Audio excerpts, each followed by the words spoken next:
been wanting to go tiny for the past 7 years probably. We had 2 kids, we had 2 daughters, and we thought, why not just do it now? And we wanted less house, more life is kind of like our motto.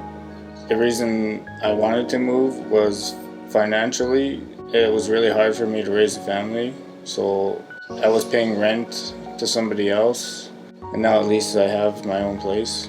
I get to spend more time with my family, not being at work all the time, so it was easy for me to switch. Well, the house was built by Mint Tiny Homes. The house is 13 and a half high, 34 long, and 8.5 wide. We live here with me and my wife, the 2 daughters, dog, cat, a lot of mosquitoes. So our house is completely off the grid. It doesn't feel like a small space. It feels bigger than it is, and we use every single part of our house now. The 2-bedroom loft is probably the best design feature we did, and also our big closet. Okay, so when you first come into our house, you enter right into the kitchen. This is probably one of my favorite rooms.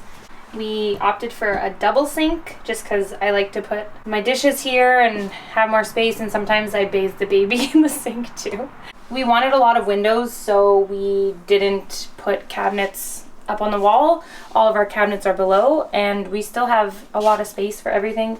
And then we got these reclaimed wood open shelves, which kind of hold all our bulk stuff and our essential oils. Our fridge is an apartment-sized fridge. Our oven is not full-size, but it's pretty big. It's big enough for us. We have 3 burners, and it's all run on propane. This is our dining area, so we have a fold-up dining table. We keep bar stools underneath. Me and my husband eat here, and the kids eat at their smaller table over here.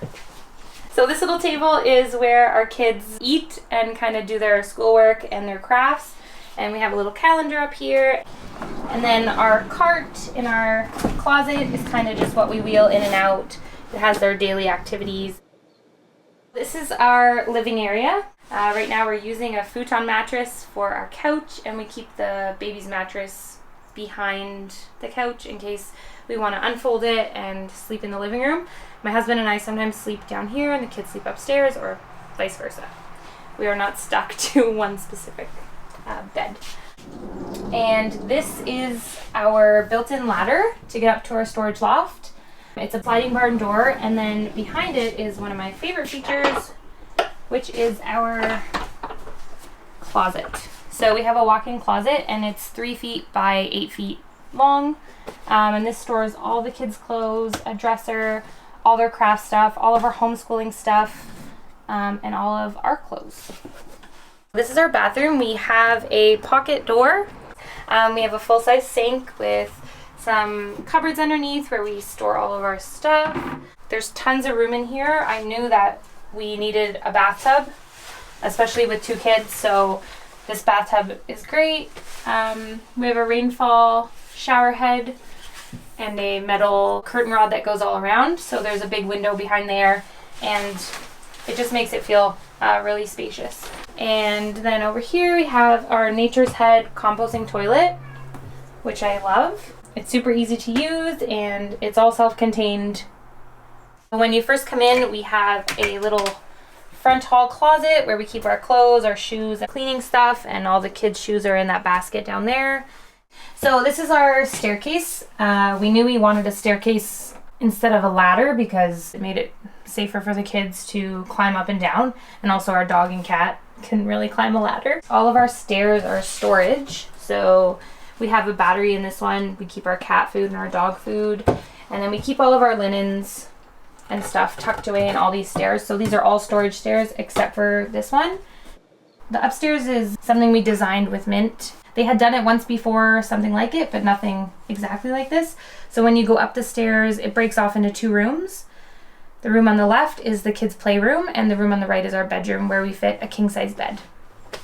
Eventually the playroom will probably be a bedroom for the girls, but for now we are making it work with their mattresses downstairs, kind of using the living room and our room as 2 kind of bedrooms.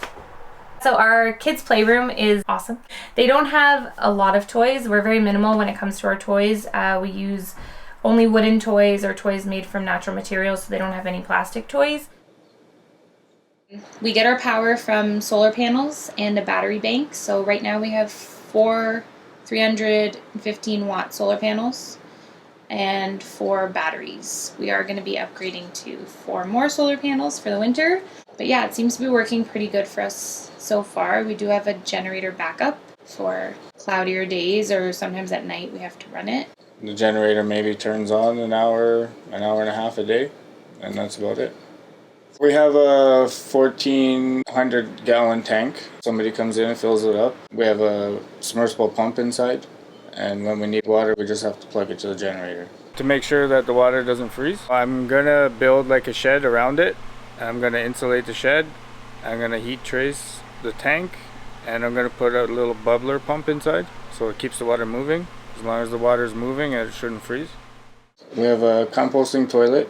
It's probably the least favorite thing about the tiny house, the cleaning part of it all. In our house we have electric heat as well as propane. We have 3 electric heaters with their own thermostat, one in the living room, one in the kitchen, and one in the washroom. And then our propane heat, we have vents throughout the house to heat the home that way as well. So we have 2 options. Since we're off the grid, we'll be using our propane, but if we're hooked up to the grid, then we can use our electric heat as well. So this is inside our shed that we have outside of the tiny house. This is where we hook up our generator. We will be getting an automatic start for the generator when the batteries get low. Our batteries are stored in this freezer, which we are going to insulate for the winter. This is a 4,000 watt inverter. This is the charge controller and the panel for the solar panels. And then our shed is extra storage for our outdoor gear, our recycling bin, and our golf clubs and the kids' bikes and stuff. It gives us that little bit of extra space.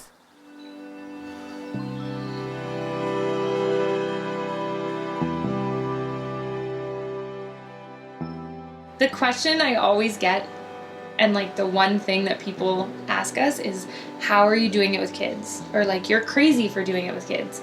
But I actually feel like it's the best. We're starting them off so young and they just feel like this is home. They love it. They spend so much time outside. We feel like we have more than enough space. Maybe that will change as they grow and get bigger and kind of take up more physical space. Our biggest issue was finding property initially, because I know like here in Ontario it's next to impossible to find a spot. We're renting land from somebody we met on Facebook. Really nice man, very nice family. So he pretty much told us that we could choose a spot anywhere on his land, and we found this little spot. It was a little bit not too low but not too high, so the water would run away, and I had to cut all the trees out and make a gravel pad. We are paying about a third or maybe a quarter of what we were paying for our house to rent this land, and we're on 6 acres. It's mostly forested, so we have free range of the property. We can take our kids for hikes, and we have so much outdoor space, which is super helpful because living in a tiny space kicks you outside. Yeah. Our house cost, I think the base price was 107,000 Canadian, and we had 0 down payment. All of our money was going to rent, so we didn't have any savings, and we were able to get a tiny house and finance it through Mint Tiny House Company. The average cost of a house in the area that we are currently in is around $800,000. So $100,000 for the tiny house is a huge difference, and it allows us to have a smaller mortgage payment, and this allows me to stay home with our kids and homeschool and be with them all the time, which is wonderful most of the time. On the side, I have a home-based business with Young Living, and I help people use essential oils and kind of switch up to more healthy products in their home. I work construction. I travel all over the place, so being able to say no, I don't want to go because I don't have to, is really good. Like last year, I might have worked 100 hours every week, so I never got to see Charlie when she was 2 and that kind of thing, so I really wanted to change that. The tiny house has allowed us freedom in so many ways. financially, with Bruce being home more, the kids being in nature more. It's just been, yeah, freedom is like the main word that often comes to mind. Subscribe to Exploring Alternatives and check out our playlist for more stories like this. You can also follow Christine and Bruce at the Rainbow Tiny House. Thanks for watching.